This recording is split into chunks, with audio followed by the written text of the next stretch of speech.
Olá pessoal, tudo bem? Eu sou Emanuela Barros, do nosso canal aqui, Emanuela Consultora.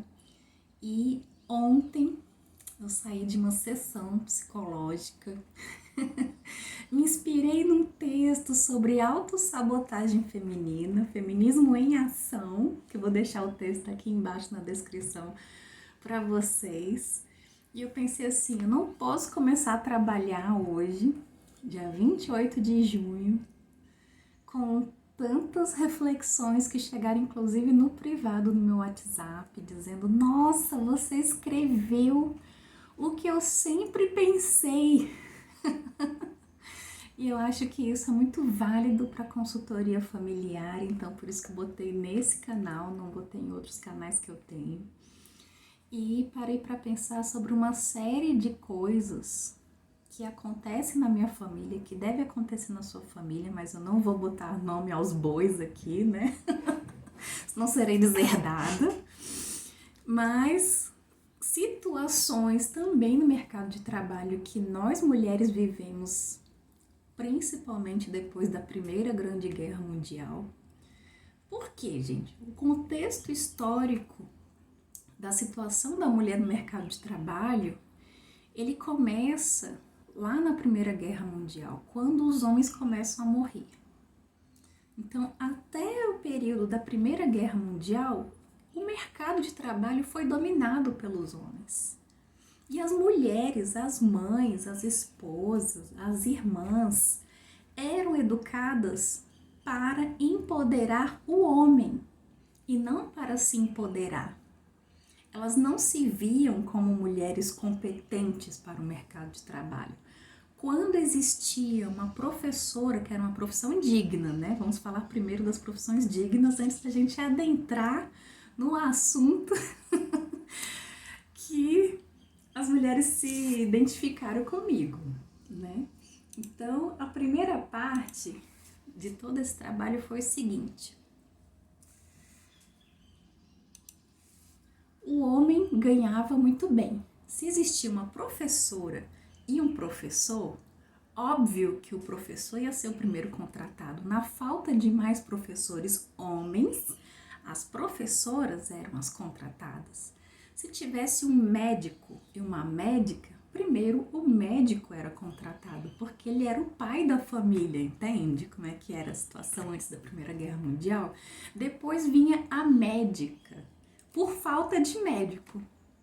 Então, se tinha um enfermeiro e uma enfermeira, a enfermeira também era contratada para cuidar das mulheres. Então, assim, o papel da enfermeira, né, de nível superior era esse.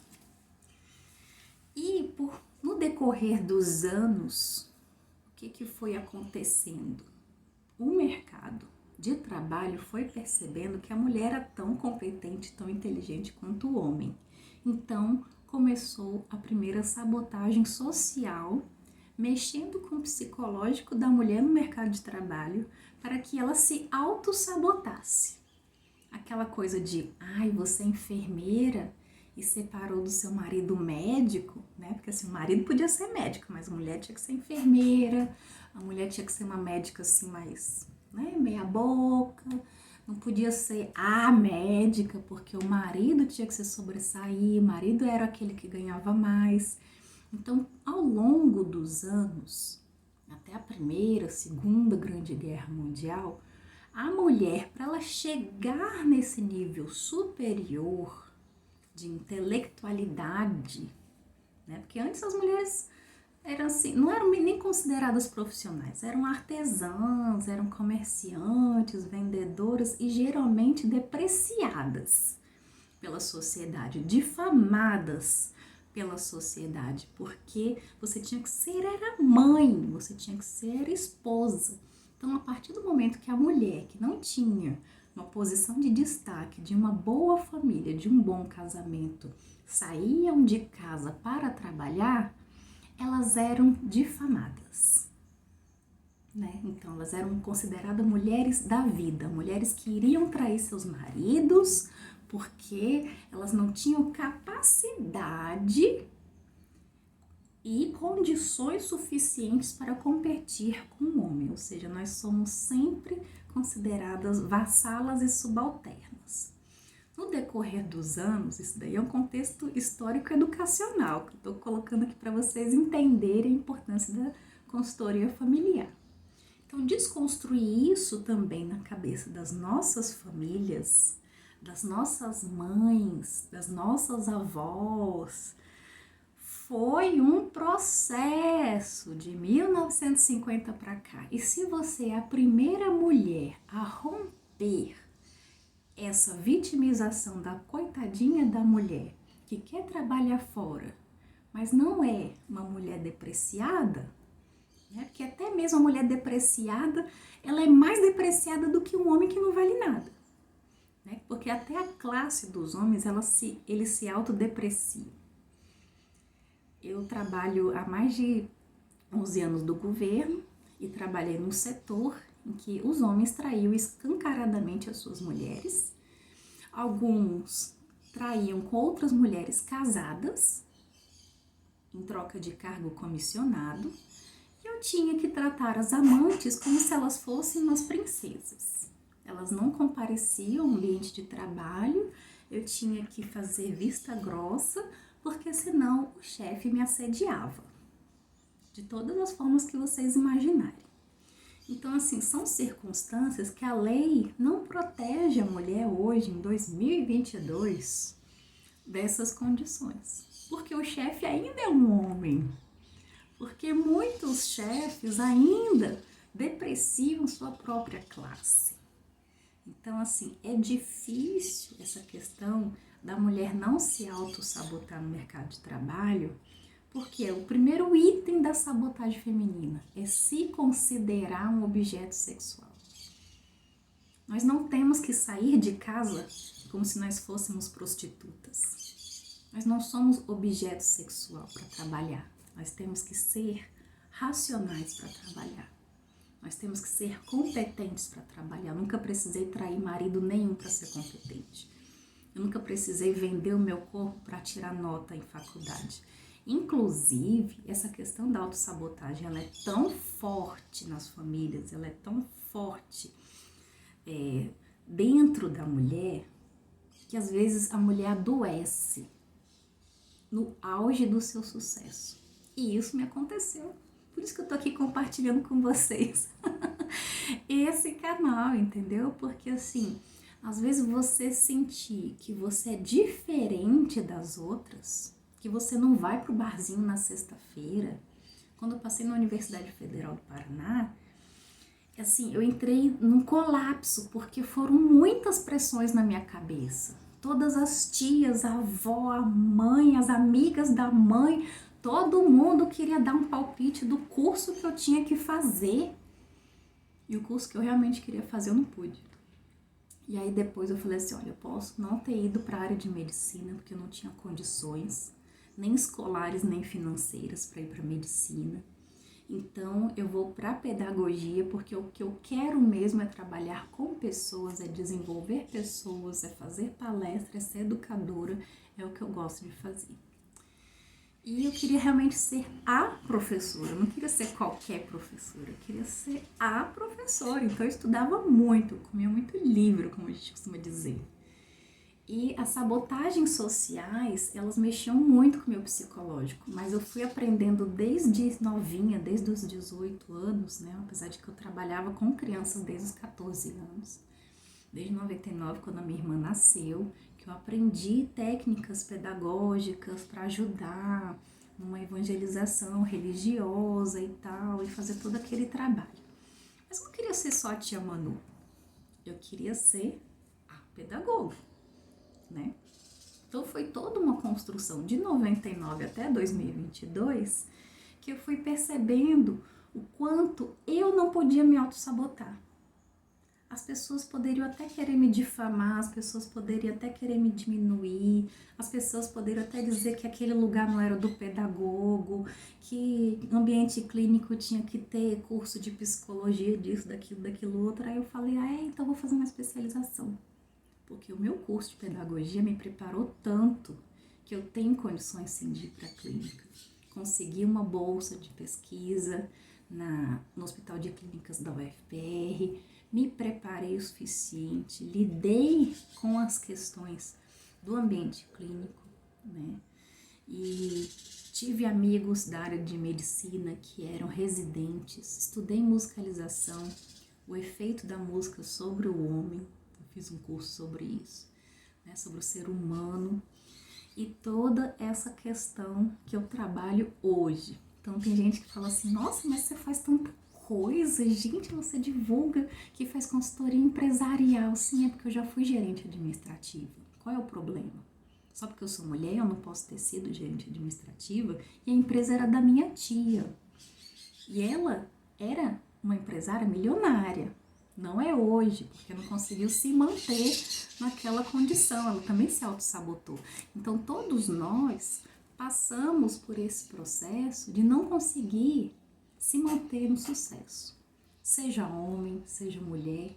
Quais foram as nossas crenças que nos colocaram naquela condição?